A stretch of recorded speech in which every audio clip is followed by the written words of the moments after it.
Class Hindi का 5th chapter मिठाई वाला मैं आपको पढ़ा रही थी। इसमें मैंने आपको बताया था कि किस तरह एक मुरली वाला कभी खिलौने, कभी मिठाइयाँ और कभी तरह तरह के सामान बेच कर आता है। उसकी सबसे बड़ी विशेषता क्या होता है, वह हर चीज़ को गाकर बच्चों को बहलाता है। ठीक है, तो इस तरह से बच्चे ही नहीं, बड़े भी दौड़े चले जाते थे उसकी आवाज़ को सुनकर। उसी गांव में क्या था, विजयराज और उनके फैमिली रहती थी।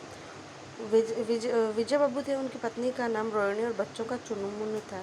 रोहिणी हमेशा ही अंदाज़ लगाती रहती थी कि भाई ये एक ही व्यक्ति है या अलग अलग आता है, लेकिन उसकी आवाज़ की सम्यता के कारण वह जान जाती है कि एक ही व्यक्ति है जो हर बार नया नया काम बदल कर इस तरह से गा के बच्चों के लिए आते। लेकिन सबसे बड़े आश्चर्य की क्या बात थी कि वह हमेशा जो जिन चाहे मिठाई हो, चाहे खिलौने हो, चाहे कुछ भी हो, उस मतलब लागत मूल्य में बच्चों को दे के जाता था। कोई उसके को मतलब प्रॉफिट वाला कोई काम नहीं था।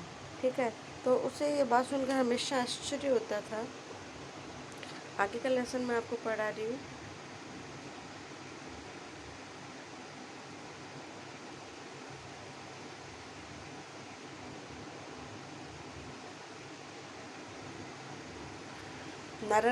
नारंगी रंगी, अच्छा वही ले आए कैसे?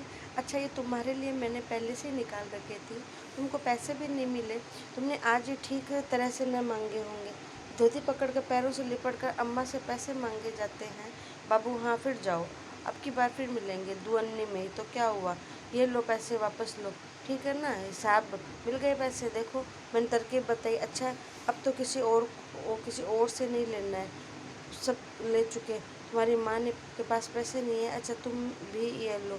अच्छा अब मैं चलता हूँ। इस तरह से मुरली वाला फिर आगे बढ़ जाता। आज अपने मकान में बैठी रोहिणी मुरली वाले की ये सारी बातें सुनती रही। आज भी उसने अनुभव किया कि बच्चों के साथ इतने प्यार से बातें करने वाला फेरी वाले पर कभी पहले नहीं आया। फिर वह सौदा भी कैसा सस्ता बेचता है, भला आदमी जान पड़ता है। समय की बात है, जो बेचारा इस तरह मारा मारा फिरता है, पेट जो न करे सो थोड़ा। इस समय मुरली वाले को क्षण दूसरी तरफ की गली में सुनाई पड़ा, बच्चों को बहलाने वाला मुरली वाला। रोहिणी इसे सुनकर मन ही मन कहने लगी, और क्या क्या मीठा स्वर है इसका। वो प्रेम, किसी के प्रति प्रेम से सख्त बातें याद आती हैं। महीने के महीने आए और चले गए, फिर मुरली वाला न आया। धीरे धीरे उसकी स्मृति भी क्षीण हो गई। 8 माह बाद सर्दी के दिन था। रोहिणी स्नान करके मकान की छत पर चढ़कर आनालंबित केश राशि को सुखा रही थी। इस समय नीचे की गली में आवाज़ सुनाई पड़ी, बच्चों को पहलाने वाला मुरली वाला। मिठाई वाले का स्वर उसके परिचित था। झट से रोहिणी नीचे आई। उस समय उसके मकान में पति नहीं थे, हाँ उसके वृद्ध सास थी। रोहिणी उनके निकट जाकर बोली, दादी चुन्नू मुन्नू के लिए मिठाई लेनी है, जरा कमरे में चल कर ठहराओ। मैं उधर कैसे जाऊँ, कोई आता न हो, जरा हट कर मैं भी चुप की ओट में बैठी रहूँगी। दादी उठकर कमरे में बाहर आई। ए मिठाई वाले इधर आना। मिठाई वाला हाँ है रंग बिरंगी, कुछ खट्टी कुछ मीठी, जायकादार, बड़ी देर तक मुंह में टिकती है, जल्दी नहीं घुलते, बच्चे बड़े चाव से चूसते हैं। इन गोलियों का सिवाय खांसी से भी दूर रखती है। कितनी दूर चपटी गोल पहलदार गोलियाँ, उस पैसे की 16 देता हूँ। दादी बोली, 16 तो बहुत कम होगी, बोला 25 से देते हैं। मिठाई वाला, नहीं दादी अधिक नहीं दे सकता, इतनी भी देता हूँ। ये अब मैं तुम्हें क्या खैर अधिक न दे सकूँगा। रोहिणी दादी के पास ही थी, बोली दादी फिर भी सस्ता दे रहा है, 4 पैसे के ले लो, ये रहे पैसे।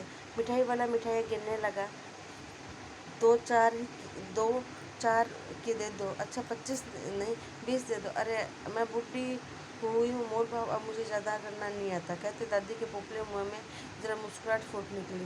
रोहिणी ने दादी से कहा, दादी इससे पूछो तुम शहर में और कभी भी आए या पहली बार आए हो, यहाँ के निवासी तो तुम नहीं हो। दादी के इस कथन को दोहराने की चेष्टा ही नहीं थी कि मिठाई वाले ने उत्तर दिया, पहली बार नहीं, मैं और भी बार आ चुका हूँ। रोहिणी चिक के आड़ में ही बोली, पहले यही मिठाई बेचते हुए आए थे या कोई और चीज़ लेकर? मिठाई वाले हर्ष और संशय विस्मृति भाव में डूबकर बोला, इससे पहले मुरली लेकर आया था, उससे भी पहले खिलौने। रोहिणी का अनुमान ठीक निकला। अब वह उससे और भी कुछ बातें पूछने के लिए अस्थिर हो उठी। मैं बोला, इन व्यवसायों से मुझे तुम्हें क्या फ़ायदा मिलता है? मैं बोला, मिलता है तो क्या है, यही खाने भर को मिल जाता है, कभी मिलता भी है और कभी संतोष धरकर असीम सुख जरूर मिलता है, और यही मैं चाहता हूँ। सो कैसे, वह भी बताओ। अब इन व्यर्थ बातों की चर्चा क्यों करूँ, उन्हें आप जाने दो, उन बातों को सुनकर आपको दुःख ही होगा। अब जब इतना ही बताया तो और भी बता दो, मैं उत्सुक हूँ, तुम्हारा हर्जा नहीं होगा, मिठाई मैं और भी ले लूँगी। अतिशय गंभीरता के साथ मिठाई वाले ने कहा, मैं भी अपने एक नगर का प्रतिष्ठित आदमी था। मकान, व्यवसाय, घोड़े, नौकर चाकर कुछ